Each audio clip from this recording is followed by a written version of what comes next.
വാർത്തകൾ സമൂഹ മാധ്യമത്തിലൂടെ BLOയെ അപമാനിച്ചയാൾ അറസ്റ്റിൽ. മലപ്പുറം ഇന്ത്യന്നൂർ സ്വദേശി വസുദേവനാണ് അറസ്റ്റിലായത്.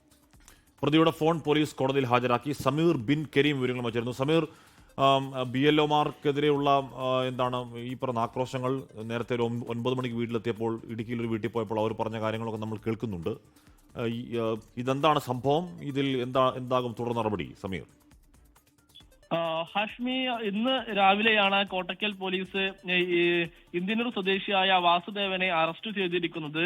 കോട്ടക്കലിലുള്ള BLO ആയിരിക്കുന്ന ഉദ്യോഗസ്ഥനെ സമൂഹ മാധ്യമത്തിലൂടെ വളരെ മോശമായ രീതിയിൽ ഇയാൾ പദപ്രയോഗം നടത്തി എന്നുള്ളതാണ്. പ്രദേശത്തെ വാട്സപ്പ് ഗ്രൂപ്പിലാണ് ഇയാൾ വളരെ തെറി വിളിക്കുകയും വളരെ മോശമായ രീതിയിൽ ചിത്രീകരിക്കുകയും ചെയ്തത്.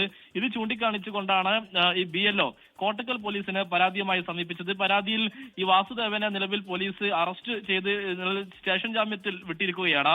ഒപ്പം തന്നെ ഇയാളുടെ മൊബൈൽ ഫോൺ പോലീസ് കസ്റ്റഡിയിലെടുത്ത് കോടതിയിൽ നിലവിൽ ഹാജരാക്കിയിട്ടുണ്ട്. വാട്സപ്പ് സന്ദേശങ്ങൾ നിയമവിരുദ്ധമായാണ് എന്നുള്ളത് പോലീസ് കണ്ടെത്തിയിരിക്കുകയാണ്. ഇത്തരത്തിൽ മോശമായി പെരുമാറുന്നവർക്കെതിരെ ശക്തമായ നടപടി സ്വീകരിക്കുമെന്നുള്ള മുന്നറിയിപ്പും കോട്ടക്കൽ പോലീസ് നൽകുന്നുണ്ട്. ഇയാൾ പോലീസിനോട് ഇനി ആവർത്തിക്കില്ല എന്നുള്ള ഒരു കാര്യവും പോലീസിനോട് വിശദീകരിച്ചതിന് ശേഷമാണ് ഇയാൾ മടങ്ങിയതെന്നും പോലീസ് പറയുകയാണ്. ഏതായാലും ഈ ശക്തമായ സമ്മർദ്ദത്തിനൊടുവിൽ ജോലി ചെയ്യുന്ന BLOമാർക്ക് നേരെയാണ് ഇത്തരത്തിൽ വളരെ മോശമായ പദപ്രയോഗം കാര്യങ്ങളും സമൂഹ മാധ്യമങ്ങളിലൂടെ നടത്തുന്നത് എന്നുള്ളതാണ് ഏറെ ഖേദകരമായിട്ടുള്ള കാര്യം. ഹാഷ്മി, ക്രിസ്റ്റീന. ശരി, വിവരങ്ങൾ നൽകുകയായിരുന്നു സമീർ ബിൻ കരീം മലപ്പുറത്ത് നിന്ന്. ലോകത്തെവിടെയായാലും ഏത് സമയത്തും 24 വാർത്തകളും ഓഗ്മെന്റഡ് റിയാലിറ്റി പാക്കേജുകളും എക്സ്പ്ലെയിനറുകളും വിശദമായി കാണാൻ ഞങ്ങളുടെ YouTube ചാനൽ നിങ്ങൾക്ക് സബ്സ്ക്രൈബ് ചെയ്യാം.